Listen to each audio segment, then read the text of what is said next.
एक समय ऐसा भी था, यही दुनिया थी, यही आसमान था, यही सूरज डूबता था, यही चांद निकलता था और यही तारे थे, पर एक चीज नहीं थी।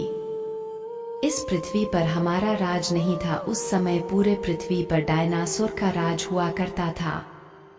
वे चलते थे जहां हम चल रहे हैं, इसी हवा में सांसें ली, इसी धरती पर लड़ाइयां लड़ी।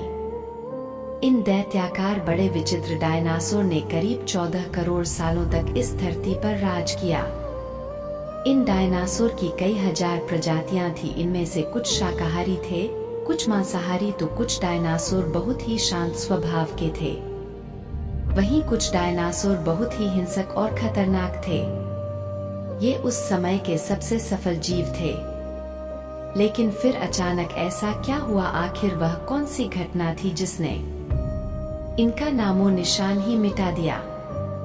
इसे जानने के लिए हमें करोड़ों साल पीछे जाना होगा और डायनासोर के उस अंतिम दिन को करीब से देखना होगा। तो आइए चलते हैं आज से 65 मिलियन साल यानी कि आज से करीब 6.5 करोड़ साल पहले धरती पर मौसम सामान्य था। चारों ओर सूरज की रोशनी बिखरी हुई थी, लंबे लंबे पेड़ों से टकराती समुद्र की ठंडी हवाएं और चारों तरफ डायनासोर के चिल्लाने चिंघाड़ने की आवाजें। जब ये सारी डायनासोर प्रजाति बड़े ही आराम से धरती पर अपना जीवन बिता रही थी, तब 10 करोड़ साल पहले ही इनकी किस्मत लिखी जा चुकी थी। 10 करोड़ साल पहले एक छोटा एस्ट्रॉयड का टुकड़ा जो सुदूर अंतरिक्ष से आ रहा था, वह पृथ्वी से लगभग 20 करोड़ मील दूर मंगल और बृहस्पति के बीच बने क्षुद्र ग्रह बेल्ट में घूम रहे एक बड़े एस्ट्रॉयड से जा टकराता है। इस टकराव से उस बड़े एस्ट्रॉयड की दिशा बदल जाती है और वह क्षुद्र ग्रह बेल्ट से निकलकर सीधे पृथ्वी की ओर 22,000 मील प्रति घंटे की रफ्तार से बढ़ने लगता है। जब यह एस्ट्रॉयड पृथ्वी से 3,84,000 किलोमीटर की दूरी पर था, तब धरती से शायद डायनासोर का अंत न होता। यदि यह एस्ट्रॉयड पृथ्वी के उपग्रह चांद से टकराता, लेकिन नियति को कुछ और ही मंजूर था, इसलिए यह बड़ा एस्ट्रॉयड चांद के बहुत नजदीक से गुजर गया। 40 किलोमीटर के व्यास वाला 2 ट्रिलियन मीट्रिक टन का यह एस्ट्रॉयड प्रत्येक सेकंड के साथ साथ धरती के करीब बढ़ता जा रहा था। यह एस्ट्रॉयड जब पृथ्वी के वातावरण के संपर्क में आया तो इसकी रफ्तार एकाएक 70,000 किलोमीटर प्रति घंटा हो गई।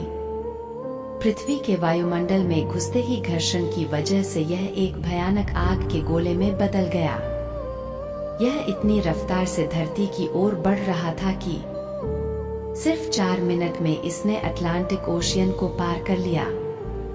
इसकी चमक इतनी अधिक थी कि धरती पर टकराने से पहले ही हजारों जीव आग के इस दहकते गोले को देखकर पूरी तरह अंधे हो चुके थे।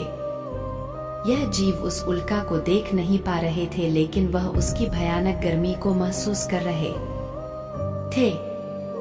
कुछ ही क्षण में यह एस्ट्रॉयड मैक्सिको की खाड़ी के पास जमीन से टकराता है और लगभग 35,000 डिग्री सेल्सियस की ऊर्जा वाला एक भयंकर विस्फोट होता है। इस टकराव का विस्फोट लगभग 10 हाइड्रोजन बम के विस्फोट के बराबर था।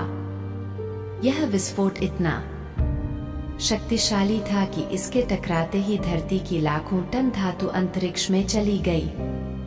टकराव वाली जगह पर 180 किलोमीटर चौड़ा और 20 किलोमीटर गहरा गड्ढा बन गया। विस्फोट के कारण इस गड्ढे का सारा मेटल और पत्थर आसमान में धूल के बड़े बादल में बदल गए। 16 मिनट 40 सेकंड बाद जमीनी टकराव की वजह से धरती के अंदर चारों ओर 11.1 तीव्रता की भूकंपीय तरंगे उठने लगी। इस वजह से समुद्र में विशालकाय लहरों का निर्माण हुआ और एक के बाद एक सुनामी की लहरें चारों तरफ बढ़ने लगी। भूकंपीय तरंगों ने सभी सक्रिय ज्वालामुखियों को बहका दिया, जिसके कारण जगह जगह डायनासोर का विनाश शुरू हो गया। धरती के महाविनाश की प्रक्रिया आरंभ हो चुकी थी। इस भयानक विस्फोट में रेडिएशन की मात्रा इतनी बढ़ गई कि इसके 800 किलोमीटर के दायरे में आने वाले सभी जीव जलकर पूरी तरह राख के ढेर में बदल गए थे। इस महाविनाश में उड़ने वाले डायनासोर इन जमीनी खतरों से तो बच निकले, लेकिन यह तो महाप्रलय की बस शुरुआत थी। विस्फोट की वजह से जो लाखों टन मेटल, पत्थर और धूल अंतरिक्ष में गया था, वह ग्रेविटेशन पुल के कारण ठीक 40 मिनट बाद आग के गोले के रूप में पूरी धरती पर बरसने लगे। साथ ही धूल का एक बहुत बड़ा तूफान 6000 किलोमीटर प्रति घंटे की रफ्तार से पृथ्वी के दूसरी तरफ मौत लेकर आ रहा था। यह धूल के बादल कई किलोमीटर मोटे थे, जिसकी वजह से धरती पर सूरज की रोशनी का पहुंच पाना असंभव हो गया। गर्म हवाओं का तापमान 7 डिग्री सेल्सियस से ज्यादा हो जाने के कारण धरती पर पेड़ पौधों की लगभग सारी आबादी जलकर खाक हो गई थी। विस्फोट के 90 मिनट बाद धरती का तापमान 200 डिग्री सेल्सियस तक बढ़ गया। इसकी वजह से जो डायनासोर विस्फोट के इलाके से कोसों मील दूर थे, वे भी इस गर्मी से बच नहीं पाए।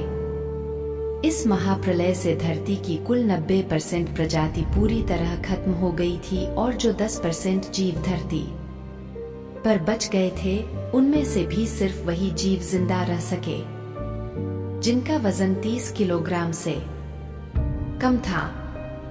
इसका कारण यह था कि इस महाप्रलय में लाखों की संख्या में जीव मारे जा चुके थे और पेड़ पौधों की सारी आबादी भी जलकर राख हो चुकी थी, जिसके चलते यहाँ जो बड़े और विशालकाय जीव जीवित बच गए थे, उन्हें भरपूर मात्रा में खाना पीना न मिल सका। लेकिन यह महाप्रलय किसी अन्य जीव के लिए फायदेमंद साबित होने वाला था। धरती पर डायनासोर का अंत एक छोटी प्रजाति के लिए सुनहरा अवसर लेकर आया, और वह प्रजाति थी मैमल्स की। मैमल्स क्या थे? कैसे बच गए महाप्रलय से? डायनासोर के अंत के बाद इंसान कैसे और कहां से आए, यह जानेंगे हम अगले एपिसोड में। यदि आप चाहते हैं कि हम अगला वीडियो जल्द से जल्द बनाएं, तो इस वीडियो पर 2000 लाइक जरूर दीजिए और हमारे चैनल को सब्सक्राइब कर हमारा सपोर्ट जरूर करिए। यदि आप नए हैं तो इस चैनल पर हमारे बाकी वीडियो भी जरूर विजिट करें। साथ ही सब्सक्राइब कर नोटिफिकेशन बेल आइकन को भी जरूर दबाएं। कमेंट बॉक्स में जरूर बताएं हमारा वीडियो आप कहां से देख रहे हो। धन्यवाद।